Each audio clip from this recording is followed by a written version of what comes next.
하나님의 말씀을 봉독하겠습니다. 모두 함께 경청합시다. 오늘 우리에게 주신 하나님의 말씀은 구약의 말씀 열왕기상 22장 5절에서 8절 말씀입니다. 여호사밧이 또 이스라엘의 왕에게 이르되 청하건대 먼저 여호와의 말씀이 어떠하신지 물어보소서. 이스라엘 왕이 이에 선지자 400명쯤 모으고 그들에게 이르되 네가 길르앗 라못에 가서 싸우랴 말랴. 그들이 이르되 올라가소서. 주께서 그 성읍을 왕의 손에 넘기시리이다. 여호사밧이 이르되 이 외에 우리가 물을 만한 여호와의 선지자가 여기 있지 아니하니이까. 이스라엘의 왕이 여호사밧 왕에게 이르되 아직도 이물라의 아들 미가야 한 사람이 있으니 그로 말미암아 여호와께 물을 수 있으나 그는 내게 대하여 길한 일은 예언하지 아니하고 흉한 일만 예언하기로 내가 그를 미워하나이다. 여호사밧이 이르되 왕은 그런 말씀을 마소서. 제가 국민학교 다닐 때부터 많이 들었던 말 중에 이런 말이 있습니다. 인내는 쓰다 그러나 그 열매는 달다. 물론 여러분도 참 많이 들어보셨겠죠. 근데 이 얘기가 농부들의 이야기하고 아주 거의 똑같아요. 농부들의 이야기를 들어보면 정말 힘들죠. 심은 든데 또 농부들이 하는 얘기가 있어요. 힘들지만 그러나 땅만큼 정직한 것도 없더라.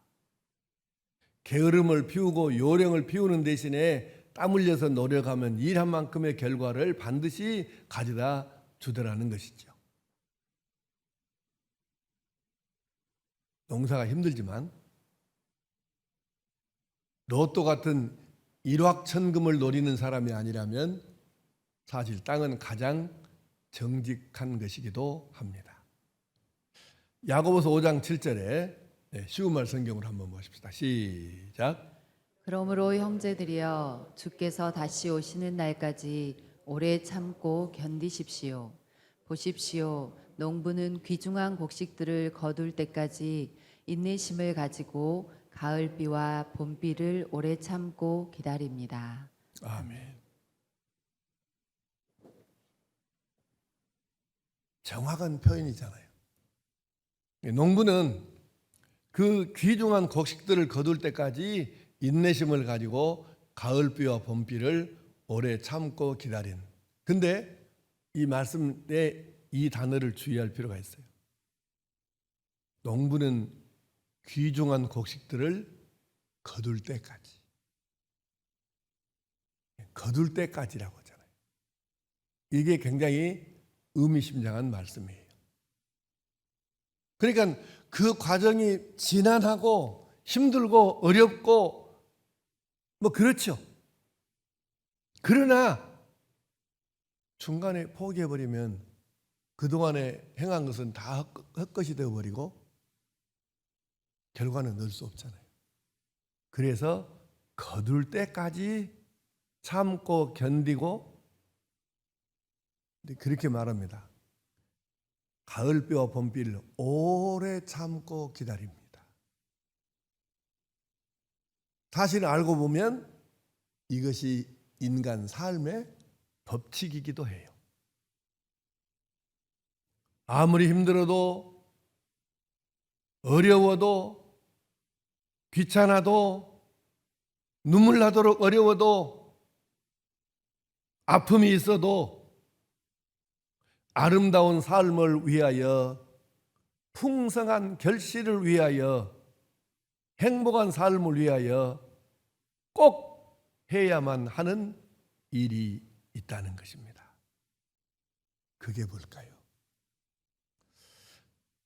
원래는 이 설교를 준비하면서 그냥 하루에 한 번에 끝내려고 했는데 설교를 준비하다 보니까 도저히 한 번에는 못 하겠어요. 그래서 한 3번 정도 나누어서 하려고 생각해서 오늘은 첫 번째 한 말씀만 한 가지 제목만 말씀을 드려요. 한번 따라하게 보겠습니다.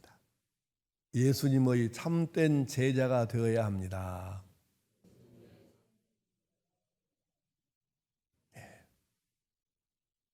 오늘 여러분들에게 어느 책 한 권을 소개하려고 하는데 전에 짧게 한번 소개한 적은 있습니다. 카일 아이들먼이라고 하는 그 미국의 켄터키주의 루이빌 그 시가 있는데 거기에서 이제 원래는 교육 목사였는데 이 카일 아이들먼이라고 하는 목사님이 쓴 팬인가 제자인가 여러분도 읽어보신 분도 몇 분 계실 거이고 아마 책 제목 정도는 들어봤을 겁니다. 사진 한번 보여줄래요? 네, 저렇게 표지가 까매가지고 글씨도 몇 자 없어요. 이렇게 간단하게 되어 있는데 내용은 굉장히 꼭 좀 읽어봐야 할 그리스도인의 필독서라고 말할 수 있는 책입니다. 이 책은 그 서론과 결론, 그러니까 이 책의 이름으로는 프롤로그와 에필로그를 포함하면 16장이고 빼면 14장으로 14장까지 단락이 나누어져 있습니다. 먼저 이제 그 서론에서는 나는 팬이었습니다. 이렇게 말합니다. 이 그 카일 아이들먼 목사님은 자기 자신이 그런대로 꽤 예수를 잘 믿는 사람이라고 생각을 했던 것이죠. 그런데 어느 날 깨닫고 보니까 그것이 아니고 그냥 예수님을 세계 4대 성인이고 놀라운 분이니까 따라다니면서 박수를 치고 환호하고 저 양반에게 적당하게 필요한 것 좀 얻고 이렇게 하는 팬에 불과했지 자기가 예수님의 진정한 제자는 아니었더라는 것이죠. 그 얘기를 서론의 프롤로그에서 썼고 그 다음에 본론으로 들어가서 14장까지 있는데 자 1장은 팬인가 제자인가. 이것은 자기 인생의 가장 중요한 질문이었다고 그래요.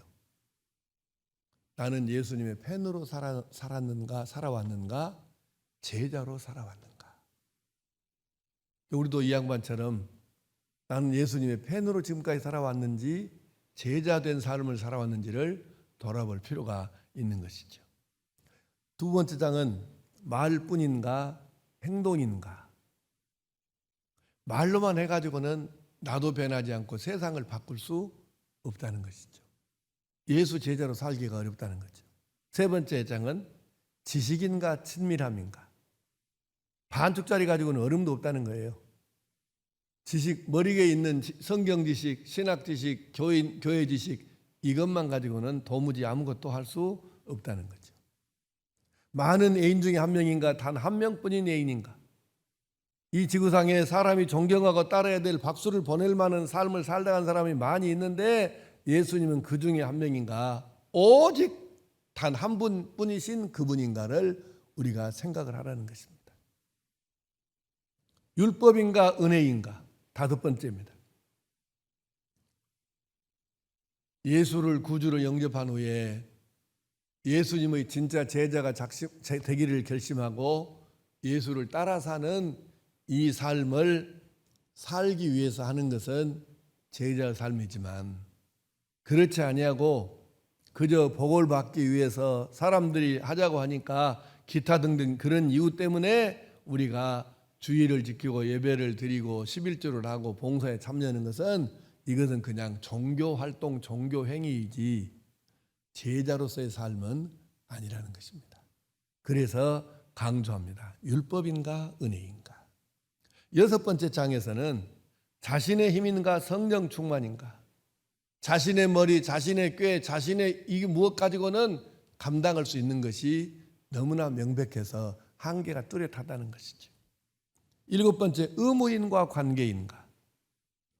예수님과 가슴과 가슴으로 인격과 인격으로 만나야 되는데 종교 행위 정도로 살면 어떻게 예수님과 인격적 만남과 그와 하나 되는 합일의 경지에 이를 수 있겠느냐는 것입니다. 여덟 번째 장은 열린 초대입니다. 부르심은 자격을 따지지 않는다죠. 다시 말하면 예수님이 이 사람을 선택적으로 너는 되고 너는 안 되고 이건 아니네. 일단 우리 모두를 제자로 지금 부르시고 초청하신 거예요. 과거를 묻지 않으시죠. 일단 우리를 다 부르셨어요. 9번째 장은 열정적인 추구. 불같은 사랑으로 예수님을 따라야 된다. 적당히는 안 된다는 거죠. 10번째 장은 완전한 포기. 인생의 근사한 권리를 모두 포기하라는 것입니다. 11번째, 날마다 헌신하는 것. 죽고 또 죽어야 한다는 거죠. 12번째 장은 나는 어디든지 간다. 예수님이 가라고 하시는 곳이면 어디든지 가는 것이죠. 13번째 장은 나는 언제든지 행한다. 더 이상 변명하거나 꿈을 대지 않는다. 14번째 장은 나는 무엇이든지 드린다. 전부를 드리지 않으면 드리지 않는 것과 같다는 것입니다. 그리고 마지막에 결론에서 에필로그에서 내 마음 속에 있는 윌리엄 보든의 세 문장을 소개합니다. 이게 자기 마음속에 살아있어서 어찌 보면 이것 때문에 지금 이 카일 아이들만이 자기가 나는 팬이었구나, 제자가 못 되었구나 이걸 깨닫는 것이기도 하지요. 그 이제 윌리엄 보든 얘기를 조금만 해드리면 이 사람은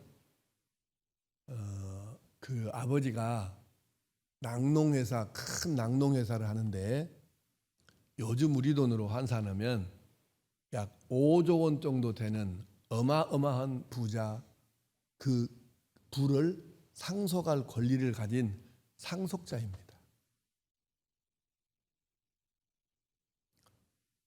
이 사람은 예일대와 프린스턴 대학에서 공부를 했어요. 그러니까 대단한 사람이죠. 미국에서 이만한 사람도 몇 명 없습니다. 그런데 고등학교 졸업한 후에 아버지의 권유로 세계 여행을 가게 됐는데 뭐 유럽이며 아프리카며 중동이며 하여튼 이렇게 세계 일주를 쭉 하고 다니면서 그가 이제 많은 그 문화 충격이랄까 이런 걸 받으면서 깨달은 게 있어요. 아, 미국하고 너무너무 다른 삶을 사는 문화와 문명이 다른 종교도 다른 이런 나라와 민족이 너무 많구나 세상에는. 이걸 고등학교 때 얼마나 알았겠어요? 고등학교 졸업하고 지금 여행을 하다 보니까 이것을 깨닫게. 그래서 아, 이렇게 다르는구나. 그런데 특히 그 많은 것 중에서도 예수 이름을 불러보지 못하고 들어보지 못하고 죽어가는 사람이 이렇게 많이 있구나. 이걸 깨달은 거예요.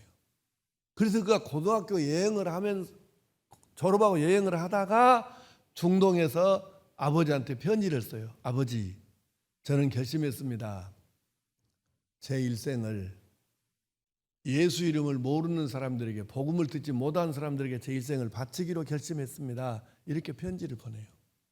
그리고 이제 다시 돌아왔겠죠. 그리고 아버지가 가라고 하는 예일대학교에 갑니다. 그 예일대학교를 4년 동안 다니면서 그가 성경 공부 모임과 기도의 모임을 가지기 시작을 했는데 놀라운 일이 생겼어요.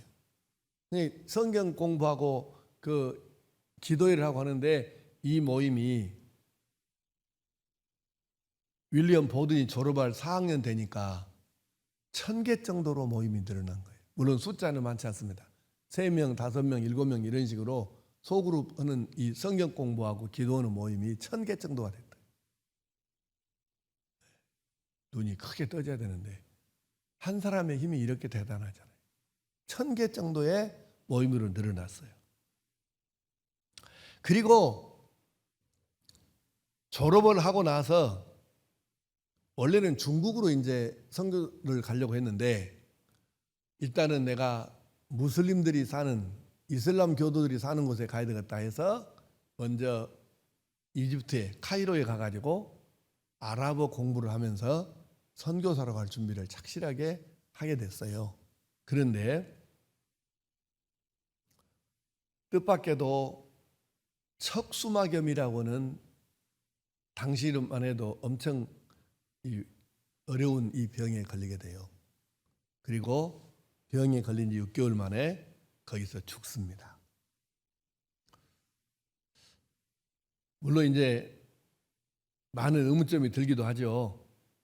하나님은 그렇게 헌신적으로 살려고 했던 아버지의 재산도 5조 원이나 되는 돈을 포기하고 이렇게 선교사로 살려고 한 사람을 왜 일찍이 데려가셨을까? 뭐 그런 궁금증이 많이 있겠죠. 그런데 이 사람의 얘기는 사실 미국에서 복음적으로 살려고 하는 사람들은 굉장히 유명한 사람이에요. 윌리엄 버든이라는 사람이. 특히 이것 때문에 유명합니다. 이 사람이 이제 죽은 다음에 그가 사용하던 성경을 보니까 가죽 성경 표지가 거의 너덜너덜할 정도로 그렇게 성경이 낡아 있었는데 그 성경 이제 겉표지를 딱 열면 이제 속표지가 나오잖아요. 거기하고 뒷표지하고 여기가 자기가 직접 손으로 써놓은 세 문장이 기록되어 있었습니다. 이 세 문장은 자기가 고등학교 졸업하고 외국 세계 일주 할 때에 선교사로 가기로 결심했을 때 기록한 것하고 예일 대학교에서 기도의 모임 하면서 그때에 중대한 결심을 했을 때하고 그리고 카이로에 도착해 가지고 선교사로 준비하면서 이 중요한 결단을 내렸을 때 이 세 번 그때마다 한 번씩 한 문장씩을 기록해 놓은 거예요. 그 세 문장은 이것입니다. 아주 간단해. 문장이랄 것도 없어요. 남김없이, 후회 없이, 후퇴 없이. 이 세 문장이 전부입니다. 그런데 이 세 문장은 그냥 들으면은 그래? 이렇게 넘어갈 수 있는데 이 사람의 삶과 카이로에서까지 그 죽을 때까지 이야기를 아는 사람이 이 말을 들으면 얼마나 이게 가슴을 울리는 심장을 후벼 파는 이야기인지 조금이라도 느낄 수 있습니다. 남김없이, 후회 없이, 후퇴 없이. 이 사람은 비록 짧은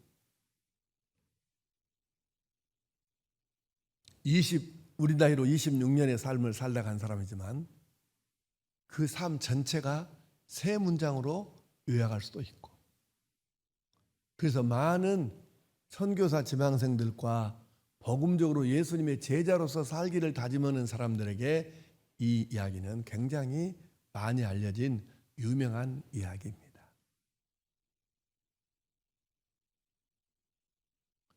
팬은 유명한 가수나 영화배우나 운동선수나 기타 등등 유명한 사람들을 따라다니면서 표를 사가지고 거기 들어가가지고 박수를 치고 발을 구르고 열광을 하면서 그렇게 즐기다가 그리고 그 사인된 볼이나 무슨 CD나 이런 거 하나 얻어가지고 오면 그냥 또 살다 보면 잊혀지는 것이죠. 우리가 만약에 이런 팬들처럼 예수를 따른다면 어떻게 되겠습니까? 헌금하면서 교회 다니고 적당히 기도하고 예배도 적당히 드리고 그러면서 또 기도하면서 내가 받을 것도 하나님께 받고 그렇게 살다가 가겠죠. 제자는 다릅니다. 예수님의 제자는 예수님을 따르고 예수님과 동행하고 예수님을 닮아가고 예수님과 끝까지 함께하고 그리고 그분으로서만 기뻐하고 행복을 느끼는 사람입니다. 예수님께서는 팬이 아니고 제자를 원하십니다. 여러분과 나를 팬이 아닌 제자로 부르시는 것이죠. 이 설교를 준비하면서 이 설교를 해야 되나 말해야 되나 많이 고민이 됐습니다. 이렇게 살기가 어렵고 팍팍한 세상에 예수 따라서 예수처럼 살라고 하면 얼마나 또 피곤함을 느낄까. 그래서 사실 고민도 많이 됐습니다. 그럼에도 불구하고 우리는 팬이 아니라 예수님의 제자로 살기 위한 이 발걸음을 멈출 수는 없지 않습니까?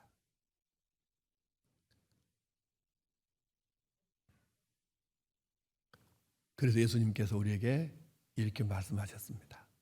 누가복음 14장 25절 27절 말씀 천천히 생각하면서 읽습니다. 시작. 시작. 수많은 무리가 함께 갈새 예수께서 돌이키사 이르시되 무릇 내게 오는 자가 자기 부모와 처자와 형제와 자매와 더욱이 자기 목숨까지 미워하지 아니하면 능히 내 제자가 되지 못하고 누구든지 자기 십자가를 지고 나를 따르지 않는 자도 능히 내 제자가 되지 못하리라. 아멘. 같은 누가복음 14장 33절에서 시작. 이와 같이 너희 중에 누구든지 자기의 모든 소유를 버리지 아니하면 능히 내 제자가 되지 못하리라. 아멘. 누가복음 6장 46절 시작. 너희는 나를 불러 주여 주여 하면서도 어찌하여 내가 말하는 것을 행하지 아니하느냐. 아멘.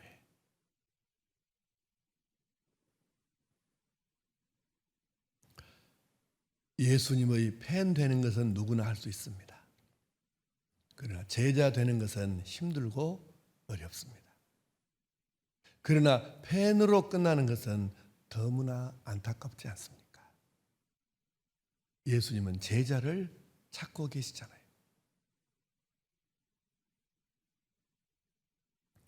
조금 전에 소개했던 윌리엄 보든의 그 이야기를 읽으면서 맨 처음에 이걸 읽었을 때 많이 울었었습니다.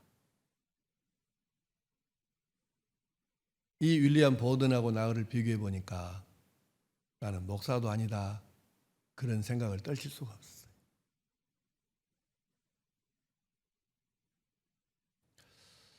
윌리엄 보든이 진정한 예수님의 제자일진데 나는 그럼 뭔가?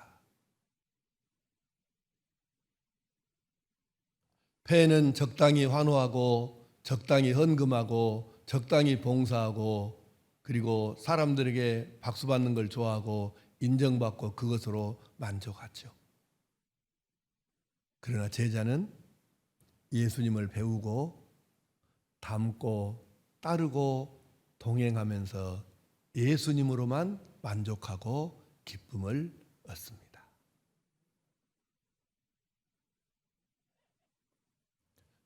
제자는 이 길이 결코 만만치 않다는 것을 알지만 그럼에도 불구하고 이 길은 마지막이 하늘나라에 연결되어 있고 거기 가서 이 땅에서의 모든 일들을 보상을 받으며 진정으로 믿고 따르는 나의 주님이신 예수님과 영생 복락을 함께 누릴 수 있다는 이 소망으로 제자의 삶을 살아가는 것이죠. 쉬워서가 아닙니다. 어렵죠. 그러나 이 길이 가장 복된 길임을 알기에 이 길을 결코 포기할 수가 없는 것이죠. 유명한 글 하나를 함께 읽고자 합니다. 아주 많이 알려져 있어서 여러분이 에이 그것하고 식상해 할 수는 있지만은 오늘 설교의 내용하고 아주 내용이 비슷해서 읽음으로 오늘 설교를 마치는 게 좋겠다 생각이 들었습니다. 여러분 잘 아시는 프랜시스의 평화를 위한 기도입니다.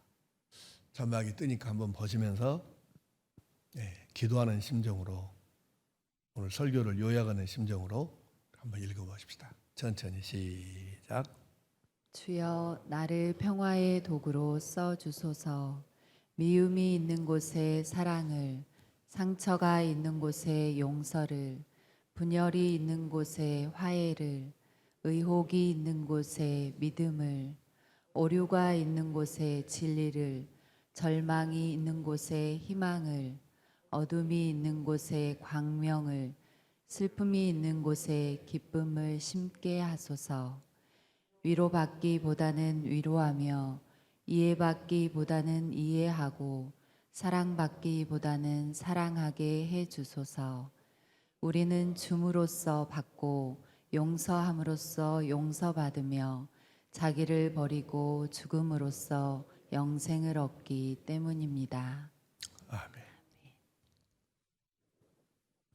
제자 되는 것 결코 쉽지 않습니다.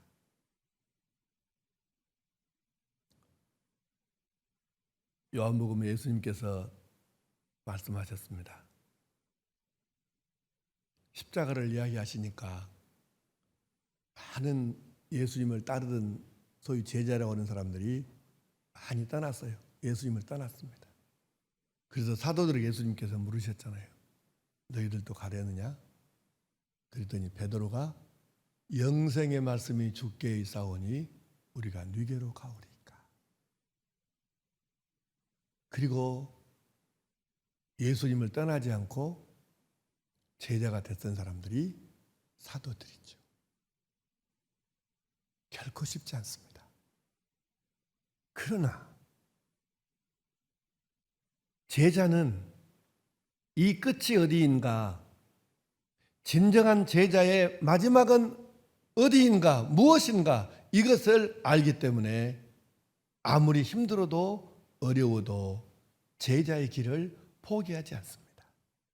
우리 모두가 비록 힘들지라도, 때로는 내가 참된 제자로 산다는 것이, 예수님의 제자로 산다는 것이 눈물나게 아프고 힘들고 어렵고 외로운 길일 수 있지만, 그럼에도 불구하고 나는 예수님의 팬이 아니라 제자로 살리라 결단하고 따라가면 제자만이 느낄 수 있는, 하나님만이 주실 수 있는 진정한 행복자가 될 수 있을 줄로 믿습니다.